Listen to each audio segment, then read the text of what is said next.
The internet was invented to survive a nuclear strike. The zipper in the trenches of World War I. The microwave by accidentally melting a chocolate bar near a military radar. Every convenient thing around you is someone's catastrophe recycled into progress. London, 1858.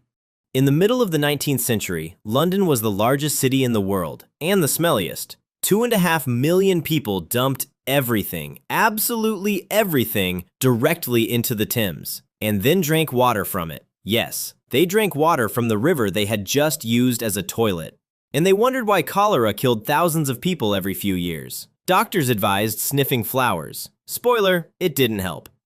In the summer of 1858, an anomalous heat wave hit.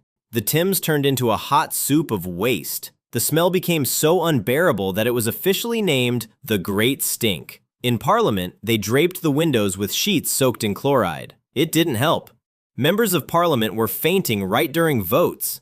And then, something happened that years of petitions and scientific reports couldn't achieve. The government panicked. In 3 weeks, they allocated money they hadn't given for 10 years. Bazalgette was told, "Make it so it doesn't smell," and he got a check. Bazalgette built 82 kilometers of underground brick sewers, the world's first modern sewer system. The smell disappeared, and with it, cholera, forever. 1914. Our hero is now a trench soldier. Explosions, mud, and barbed wire all around, and he doesn't even suspect that this slaughter will make him beautiful. World War I was a war of heavy artillery. Shrapnel mutilated soldiers' faces on an industrial scale. Surgeon Harold Gillies decided that people shouldn't live with disfigurements and began to reconstruct the wounded men's faces from scratch, like a puzzle of skin and bone. Thus, modern plastic surgery was born. Yes, plastic surgery was invented not for Hollywood stars and silicone lips, but for the guys whose jaws were blown off at Verdun. At his hospital, they painted the benches blue to warn passersby, "Better look away, people with very unusual faces are coming out." But that's not all. Soldiers in the trenches needed to zip up their boots and uniforms quickly in the dark. Buttons got stuck in the mud. The army ordered millions of new fasteners, and that's how the zipper conquered the world.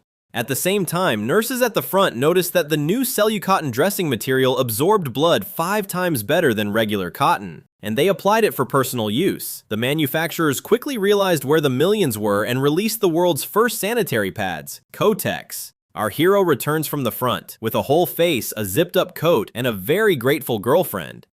April 1912. Our hero is a first-class passenger on the Titanic. He sips champagne and admires the beautiful view from the deck. And indeed, there are almost no lifeboats on deck. Nothing blocks the ocean. Here lies the wildest fact. Before the Titanic, ships only had lifeboats for half of the passengers. Simply because it looked prettier. No one wanted to ruin the deck's aesthetics with a bunch of wooden boats. It was believed that the liner wouldn't sink anyway. But the Titanic meets its iceberg. Panic begins. The radio operator frantically taps Morse code into the airwaves. And then, the main stupidity occurs. Practically in direct sight of the sinking giant stands the ship Californian. But its only radio operator is already asleep. He turned off the radio and went to bed 9 minutes before the Titanic sent its first distress signal. He was just tired. The Titanic sinks, claiming the lives of 1,500 people. Immediately after the disaster, countries adopted the first convention for the safety of life at sea. From now on, there must be enough lifeboats for every single passenger.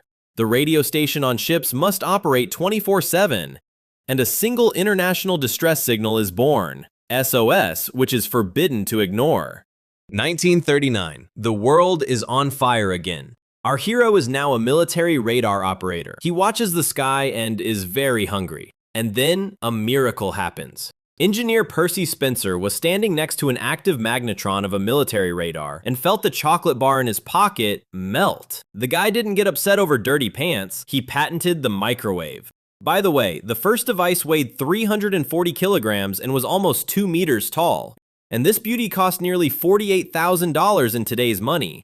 Only a high-end restaurant could afford such a thing. Today, you heat up pizza in it in 2 minutes. Thank the air defense radars.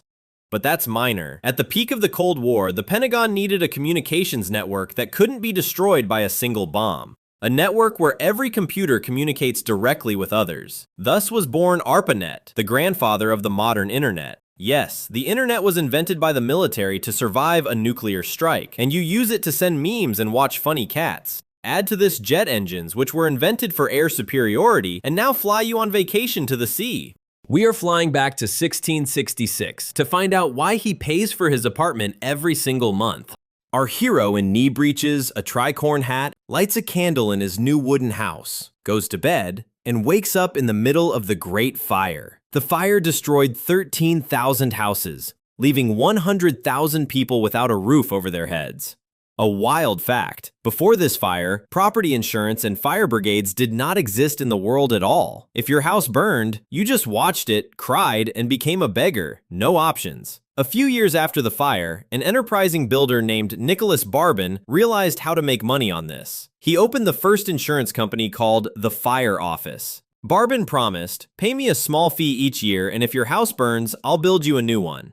And to prevent his clients' homes from burning, he created the first private fire brigade. They hung metal badges on insured houses. If a house with a badge caught fire, they put it out. If there was no badge, the firefighters just stood nearby, drank ale, and watched everything turn to embers. From the ashes of one burned bakery, the world got insurance companies and professional firefighters. Though now, our hero has to pay for insurance every single month. 2020, our hero is sitting at home in self-isolation. He's wearing pajamas, a mask, and his main entertainment is panic buying toilet paper and Googling whether you can catch COVID from pizza.